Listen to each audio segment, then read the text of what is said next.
नमस्कार साथियों, एक बार फिर से आपका जीविका कला क्षेत्र में हार्दिक स्वागत है। तो आज हमने कल टॉपिक पढ़ा था राजस्थान के राज्य प्रतीकों के बारे में पढ़ा था, आज उससे आगे चलेंगे।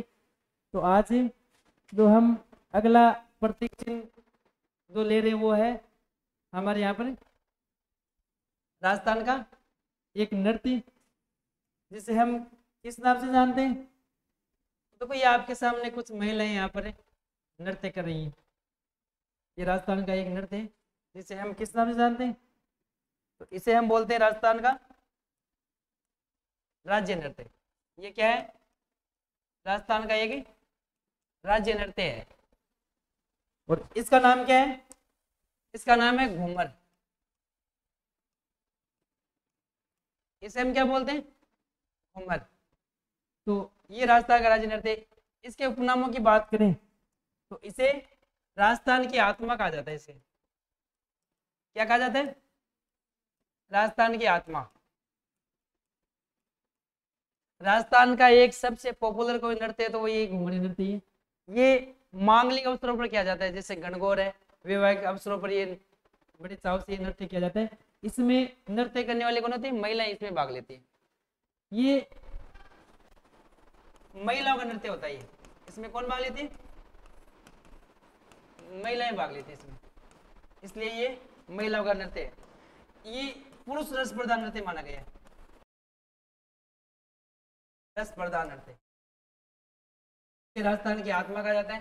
ये सभी नृत्य राजस्थान के नृत्यों का सिरमौर कहा जाता है। इसे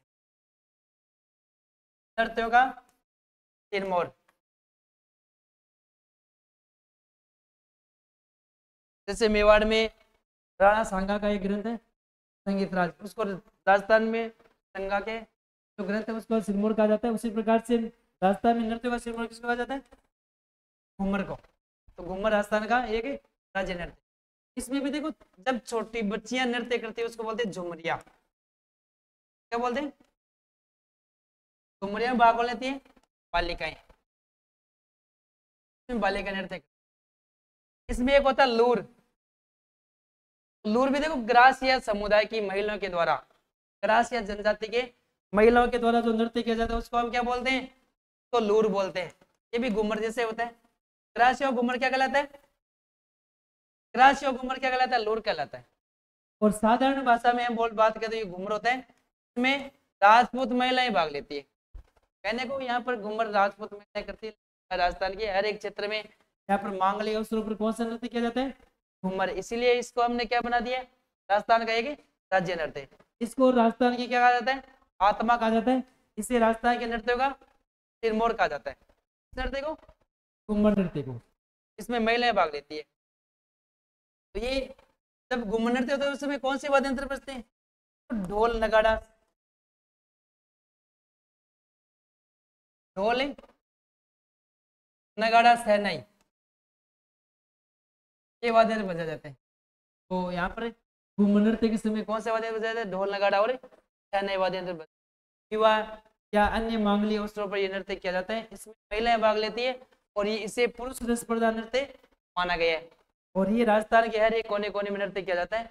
एक जनजाति विषय आधार बात करें तो ग्रासियों के महिलाओं के द्वारा जो नृत्य किया जाता है घूमर जैसा, वो क्या बोलता है? तो लूर बोलते हैं। तो ग्रासियों घूमर क्या कहलाता है? लूर। और छोटी बच्चियों का जो नृत्य होता है उसको हम क्या बोलते हैं? झुमरिया बोलते हैं। वो साधारण बोलचाल में यहाँ पर राजपूती महिलाओं के द्वारा जो नृत्य किया जाता है वो क्या होता है? वो घूमर होता है। ये हमारा राजस्थान का क्या था? राज्य नृत्य। यहाँ पर अगला प्रतीक चिन्ह देखते हैं। यहाँ पर क्या है? अगला देखो, यहाँ पर एक फोटो आपके सामने, एक डाक टिकट जैसा दिख रहा है आपको।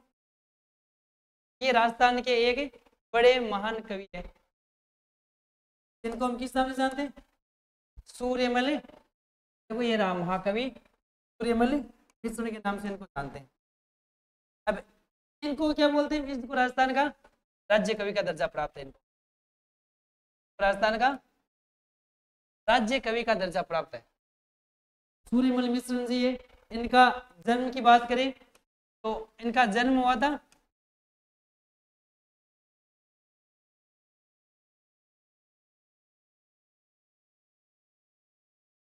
अक्टूबर 1815 में और बूंदी में हुआ था। बूंदी कौन से गांव में हुआ था? बूंदी के हरना गांव में हुआ था इनका। हरना गांव, बूंदी में इनका जन्म हुआ था। इनका सूर्यमल का। ये बूंदी के शासक महारावल राम सिंह के दरबारी कवि थे। बूंदी के शासक कौन है? महारावल राम सिंह के दरबारी थे ये।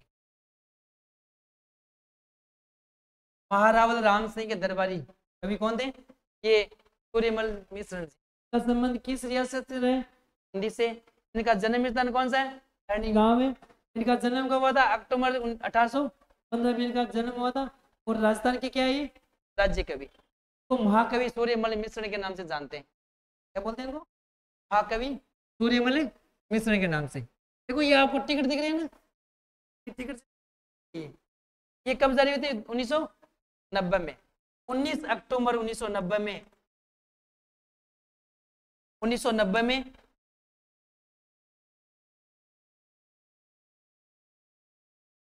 1990 में इन पर 2 रुपए का टिकट जारी हुआ था।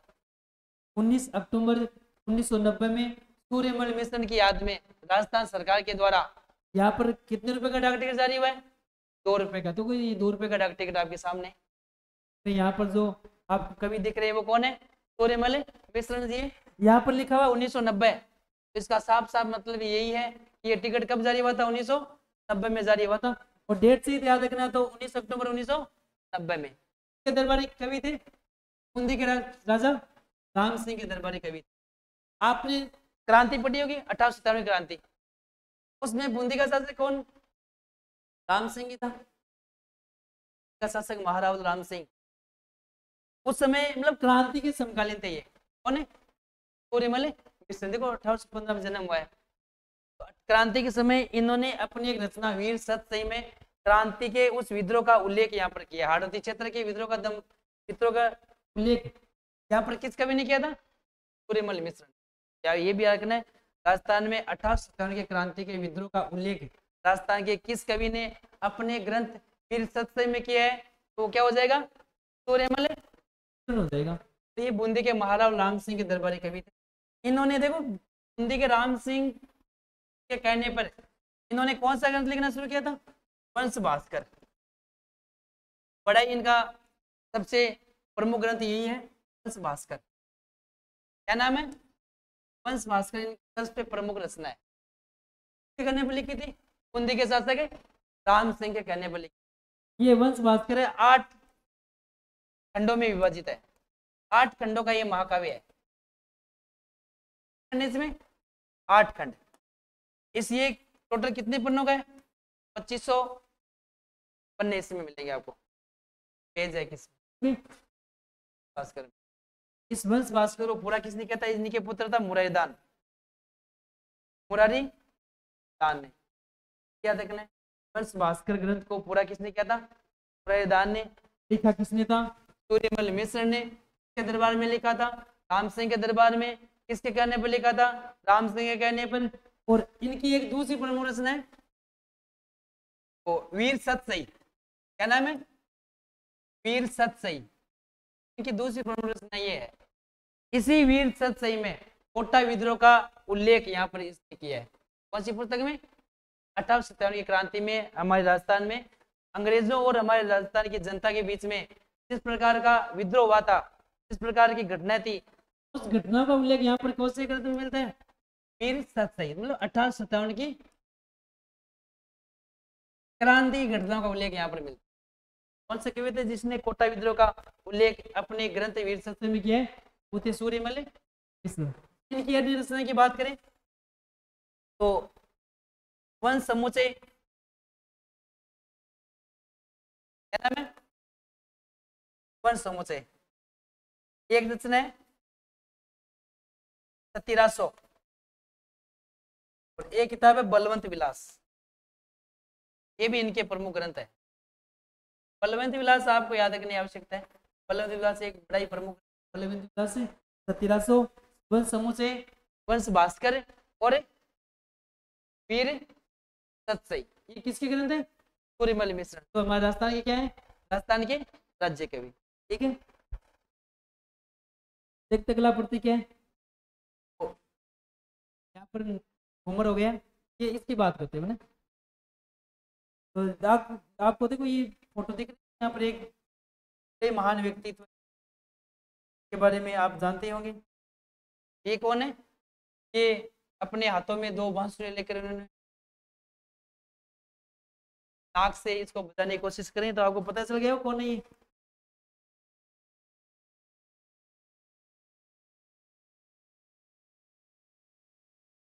ये कौन है? ये है पदमपुरा के निवासी। कौन है?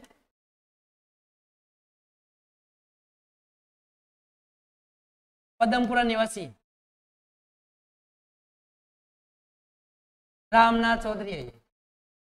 कौन है? पदमपुरा निवासी रामनाथ चौधरी। यहाँ पर एक प्रसिद्ध कलाकार के रूप में हम यहाँ पर देखते हैं इनको। तो ये अपने हाथों में 2 बांसुरियां लेकर पकड़े, मतलब ये अलगोजा है। अलगोजे में क्या होती है? 2 बांसुरी। अलगोजे में क्या होती है? 2 बांसुरी। ये बनता है अलगोजा। अलगोजा ऊँट से बजाया जाता है। इसलिए कौन सी कैटेगरी का वाद्य यंत्र है? ये हो जाएगा स्थिर वाद्य यंत्र। कौन सा वाद्य यंत्र बजा रहे हैं रामनाथ चौधरी? यहाँ पर अलगोजा बजा रहे। और किससे बजा रहे हैं? नाक से। ये तो एकमात्र इनकी विशेष उपलब्धि है। विश्व का एकमात्र विद्वान जिसने अपने नाक से बांसुरी बजा दी है और 5 मिनट 5 सेकंड तक कंटिन्यू बांसुरी बजाने का रिकॉर्ड इन्हीं के नाम पर है विश्व में। गिनीज वर्ल्ड बुक में इनका नाम दर्ज किया गया है। इन्हीं की कला से प्रभावित होकर के बांसुरी बजाने का तरीका, अलगोजा बजाने का तरीका और वो भी नाक से बजाने का तरीका, ये लोगों को प्रभावित करता है।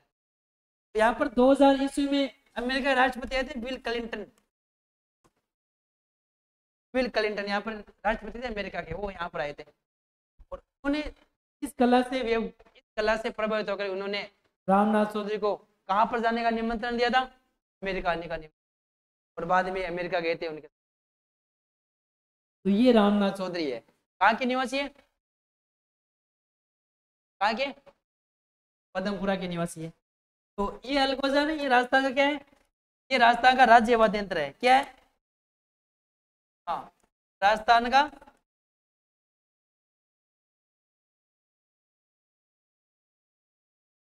राज्य वाद्य यंत्र। आप जो अलगोजा देख रहे हो ये रामनाथ चौधरी अपने नाक से बजा रहे हैं, आपको दिख रहा है साफ साफ, ये रामनाथ चौधरी है। और ये अलगोजा अपने हाथों में लेकर ये नाक से बजाने की कोशिश कर रहे हैं ना। इन्हीं के नाम पे विश्व का रिकॉर्ड इन्हीं के नाम पर लगातार 5 मिनट 5 सेकंड तक बांसुरी बजाने रिकॉर्ड इन्हीं के नाम पर है, रिकॉर्ड में दर्ज किया गया है। तो ये रामनाथ चौधरी है जिन्होंने ये अलगोजा अपने नाकों से बजाने का यहाँ पर कीर्तिमान यहाँ पर हासिल किया इन्होंने। अब बात करें अलगोजा एक प्रकार कौन सा वाद्य यंत्र है? स्थिर वाद्य यंत्र। कौन सा वाद्य यंत्र है? स्थिर मतलब हवा से फूंक से बजा देने वाले वाद्य यंत्र क्या कहलाते हैं? स्थिर वाद्य यंत्र कहलाते हैं। एक अलगोजा भी है। अलगोजा कौन बजा रहे? रामनाथ चौधरी जी बजा रहे, जो कहाँ के निवासी है? पदमपुरा के निवासी है। ठीक है, ये 2000 में अमेरिका भी गए थे और ये अलगोजे में 2 बांसुरी एक साथ लगी होती है।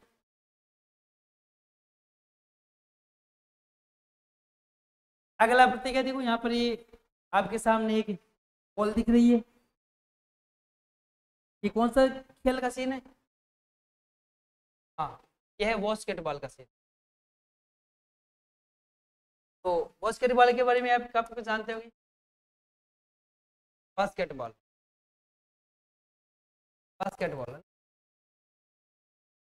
ये राजस्थान का क्या है? ये राजस्थान का राज्य खेल है। क्या है? राजस्थान का राज्य खेल। राजस्थान के राज्य खेल का नाम क्या है? बास्केटबॉल। इसे 1948 में, कब की बात है? 1948 में इसे राज्य खेल का दर्जा मिल गया था। 1948 में इसे किसका दर्जा मिल गया था? राज्य खेल का दर्जा दिया गया था। कौन सी खेल को? बास्केटबॉल को। अपन हमारे राजस्थान की बात करें तो अपने राजस्थान की बात करें, यहाँ पर राजस्थान है बास्केटबॉल संघ है, वो कहाँ पर है? राजस्थान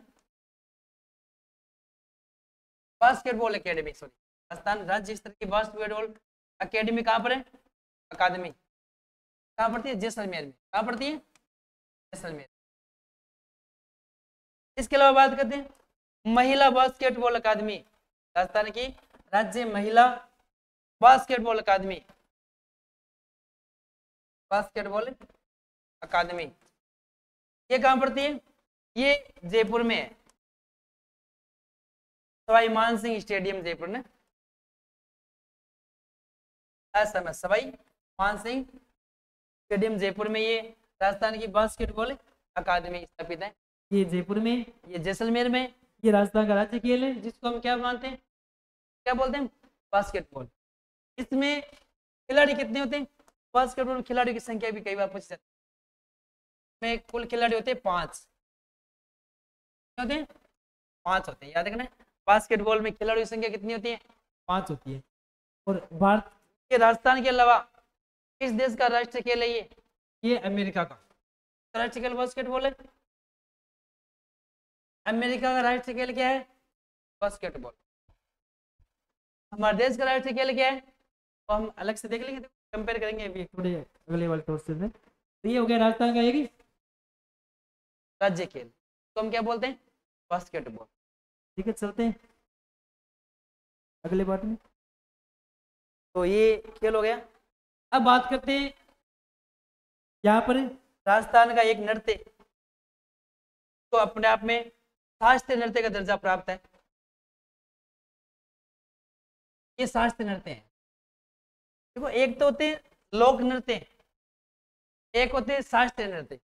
तो इनमें क्या अंतर होता है, सामान्य आम जनता के द्वारा जो नृत्य किए जाते हैं हर क्षेत्रों में वो तो क्या हो जाते हैं, लोक नृत्य। और जिन नृत्यों को यहाँ पर नृत्य करने के लिए प्रशिक्षण की आवश्यकता होती है तो हम क्या बोलते हैं, शास्त्रीय नृत्य। शास्त्रीय नृत्यों में किसकी आवश्यकता होती है, प्रशिक्षण की आवश्यकता होती है। तो यहाँ पर ये नृत्य जो देख रहे हो ये राजस्थान का एक शास्त्रीय नृत्य है। तो नाम से जानते हैं, तो बोलते हैं कथक नृत्य। क्या बोलते हैं, कथक नृत्य। ये कथक नृत्य राजस्थान क्या है,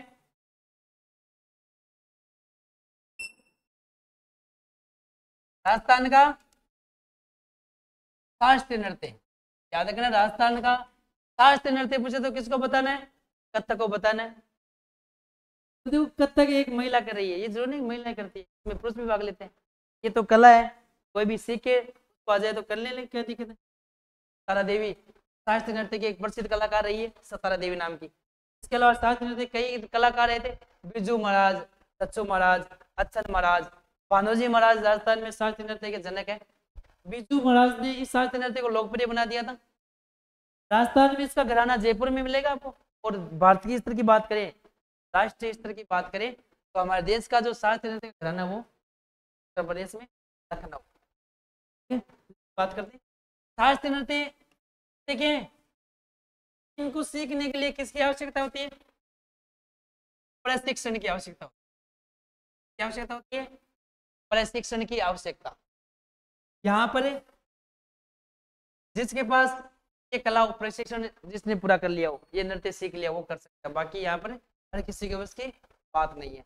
जैसे घूमर है वो लोक नृत्य है, घूमर तो कोई भी कर सकता है, इसमें प्रशिक्षण तो चाहिए। इसमें तो आराम से सीख सकते हो, देख देख के आप हाथों का लचकदार संचालन उसमें होता है। महिलाएं घूमती है, एक परिधि के रूप में घूमती, एक परिधि होती है, एक स्टेज होता है, उस पर महिलाएं चारों तरफ घूम जाती है। इसमें पृथ्वी की तरह गति काम करती है। घूमर में महिलाएं खुद का चक्कर लगाती है और साथ में उस स्टेज पर चारों तरफ घूम जाती है, पृथ्वी की तरह। पृथ्वी की तरह घूर्णन और परिक्रमण गतियां काम करती है।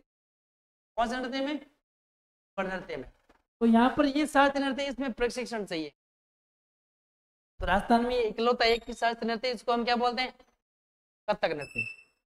राजस्थान का घराना की बात करें तो राजस्थान में घराना कहाँ है, जयपुर। राजस्थान में शास्त्रीय नृत्य घराना कहाँ पर है, जयपुर। अगर बात करें भारत की, भारत में शास्त्रीय नृत्य घराना कहाँ मिलेगा, लखनऊ में मिलेगा। कहाँ पर है, लखनऊ। भारत में ये ज्यादा शास्त्रीय नृत्य नहीं है, भारत में टोटली कितने शास्त्रीय नृत्य हैं? 8। कितने? 8। अब 8 कौन कौन से उसके बारे में देखते हैं। जैसे कथकली, कथकली ये कहाँ का है? ये केरल का है। कहाँ का है? केरल का। जैसे कथक, कथक हमने अभी देखा है, कौन सा जगह? उत्तर प्रदेश का। इसके अलावा देखते हैं मोहिनीअट्टम। कौन सा? मोहिनीअट्टम, ये भी कहाँ का है? केरल का। इसके अलावा भरतनाट्यम, भरतनाट्यम ये कहाँ का है? ये तमिलनाडु का है। कहाँ का है? ये तमिलनाडु का मिलेगा, तमिलनाडु का। याद रखना है, भारत का सबसे प्राचीन, भारत का सबसे प्राचीन क्या है? शास्त्रीय नृत्य। कौन सा? ये तमिलनाडु वाला जो भरतनाट्यम है, ये भारत का सबसे पहला और सबसे प्राचीन क्या है? शास्त्रीय नृत्य है। तो ये भारत के कितने टोटल शास्त्रीय नृत्य? 8। तो हमने 4 तो देख लिए, 1 2 3 4। 5 की बात करें तो कुचिपुड़ी, कुचिपुड़ी ये कहाँ का है? ये आंध्र प्रदेश का है। कहाँ का है? आंध्र प्रदेश का। 5 हो गए। 6ठे की बात करते हैं, ओडिसी। कहाँ का है? ये उड़ीसा का। यही तो पहले उड़ीसा के नाम से जानते थे, आज इसका नाम ओडिशा हो गया है। 2011 में इसका नाम चेंज कर दिया गया, तो उड़ीसा का ही। इसके अलावा बात करें सत्रिया, कहाँ का है? असम का। और इसके अलावा बात करें तो मणिपुर, मणिपुरी, मणिपुर। प्रकार आपके सामने कितने शास्त्रीय नृत्य मैंने ऐड कर दिए? टोटल 8। इन्हीं 8 में से एक नृत्य जो राजस्थान का भी शास्त्रीय नृत्य, वो कौन सा है? कथक। तो कथक का भारत में मूल घराना कहाँ पर है? उत्तर प्रदेश में। उत्तर प्रदेश में भी कहाँ पर है? लखनऊ, वाराणसी का घराना, लखनऊ का घराना। और राजस्थान की बात करें तो कहाँ का है? जयपुर का। तो यहाँ पर जो महिला नृत्य करे वो के लिए प्रशिक्षण की आवश्यकता होती है। राजस्थान में एक ही नृत्य शास्त्रीय नृत्य, वो कौन सा है? वो कथक नृत्य। इस कथक नृत्य के जनक कौन मान जाते हैं? जन्मदाता कौन है? नृत्य के जन्मदाता भानोजी महाराज। कौन है? भानोजी महाराज। कौन है? भानोजी महाराज। और इसको लोकप्रिय बनाने वाले व्यक्ति कौन थे? वो थे बिरजू महाराज। कौन थे?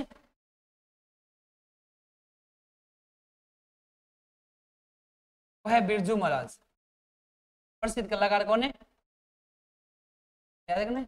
इस कथक नृत्य के प्रसिद्ध कलाकार पूछे तो किसको बताना है? किसको बताना है? बिरजू महाराज को। और जन्मदाता कौन है? कौन है? भानोजी महाराज। इसके कलाकारों की बात करें तो कलाकार की बात करें तो लच्छू महाराज,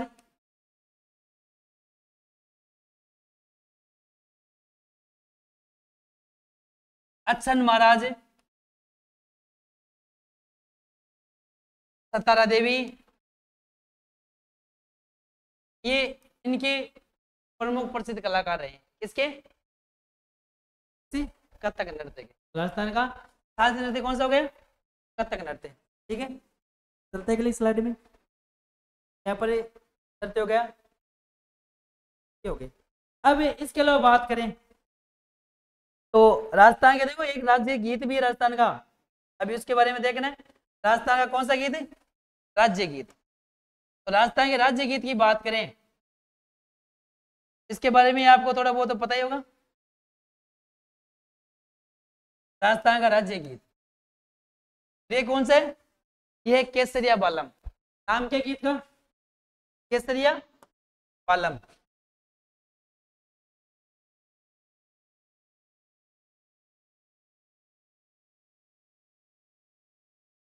केसरिया बालम। आगे आपको पता है आवनी पधारो हमारे, केसरिया बालम आवनी पधारो हमारे देश। मतलब एक महिला प्रदेश गए पति को वापस आने की बात कर रही है। उसका पति कहाँ पर रह रहा है? प्रदेश में। तो यहाँ पर ये गीत यहाँ पर क्या संबोधित कर रहा है? प्रदेश गए पति को वापस बुलाने के लिए कौन सा गीत गाया जा रहा है? केसरिया बालम आओ नी पधारो मारे देश। मतलब कोई पति है तो प्रदेश में रह रहा है, उसकी पत्नी उसको वापस बुला रही है, इसलिए कौन सा गीत गाया जा रहा है? केसरिया बालम। ये राजस्थान में इतना लोकप्रिय हुआ है कि आज की बात करें तो बॉलीवुड में इसको कई गानों में इसको अपना लिया गया है। कि कौन सी शैली में गाया गया था पहली बार? मतलब एक गाना शैली में कौन सी? मांड शैली में। कौन शैली में? मांड शैली का गीत है ये। कौन सा गीत? केसरिया बालम आवनी पधारो हमारे देश। ये मांड शैली का गीत है। अब बात करते हैं पहली बार कब गाया था? पहली बार किसने गाया था? ये गाया था मांगी बाई ने। किसने गाया था?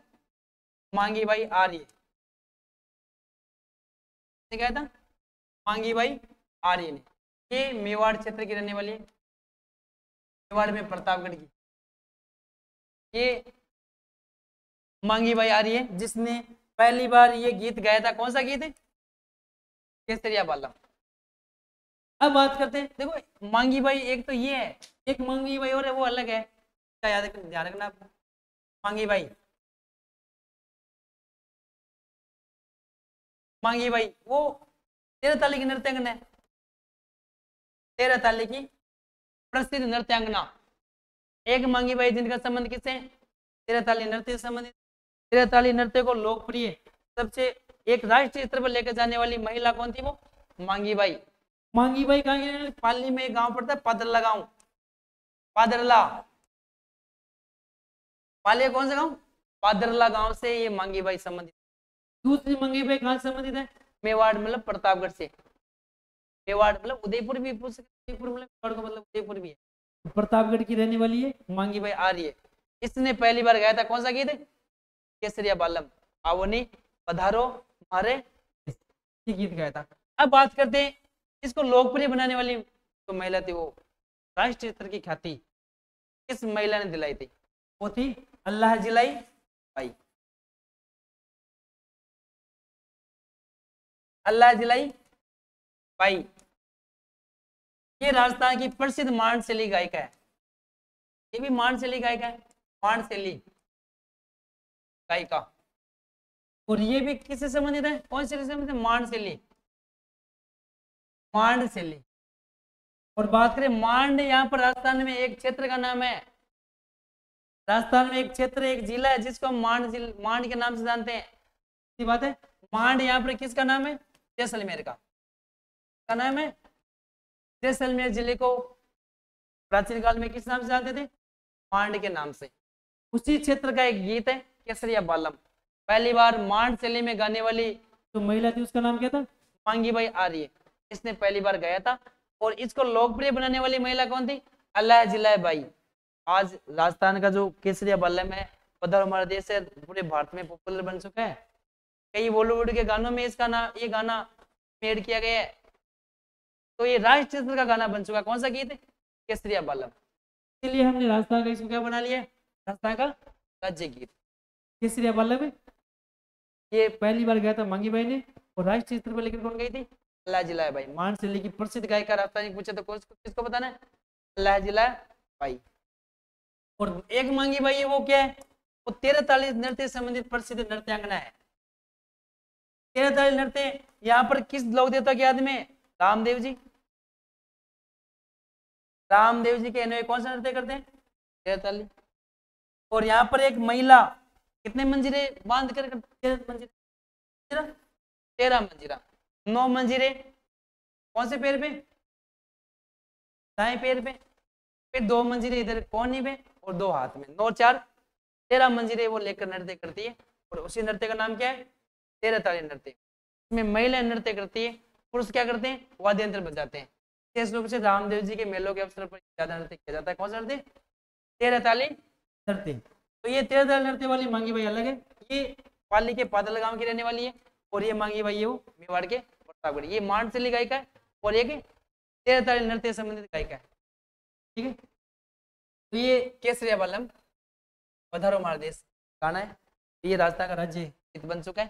चलते अगले स्लाइड में। तो इसके अलावा बात करें अन्य की बात करें राजस्थान में मतलब अन्य राज्य प्रतीकों के बारे में बात करें, राजस्थान के अन्य जो हमने राजस्थान की धरोहर से कुछ हासिल किया है उसके बारे में बात करें तो यहाँ पर राजस्थान की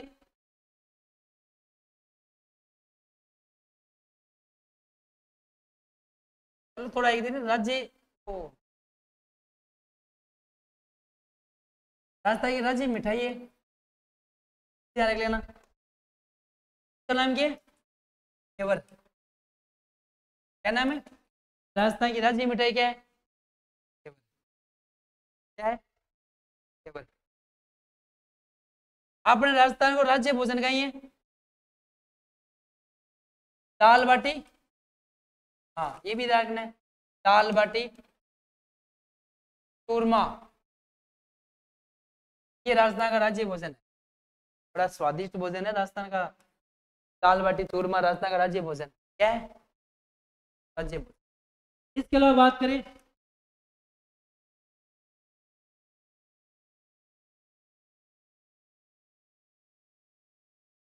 राजस्थान दिवस की बात करें,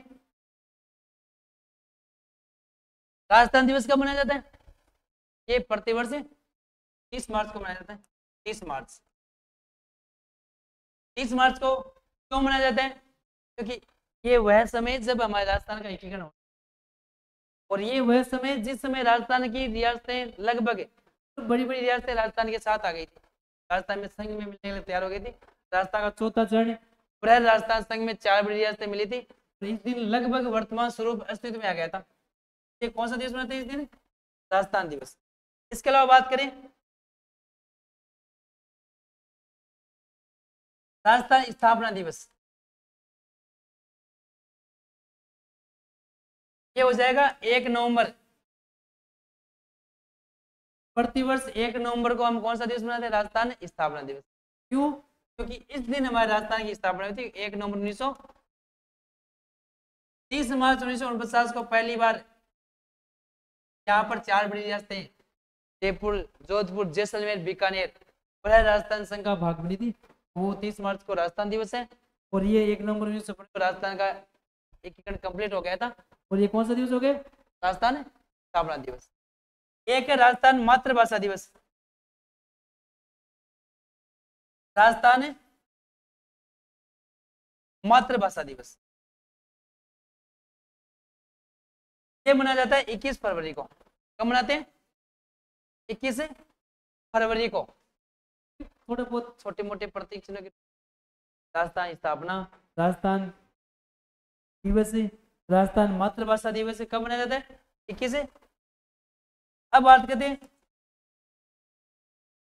राजस्थान की राजभाषा दिवस, राजभाषा दिवस ये कब मनाया? 14 सितंबर को, क्योंकि हमारी राजभाषा क्या है? हिंदी है।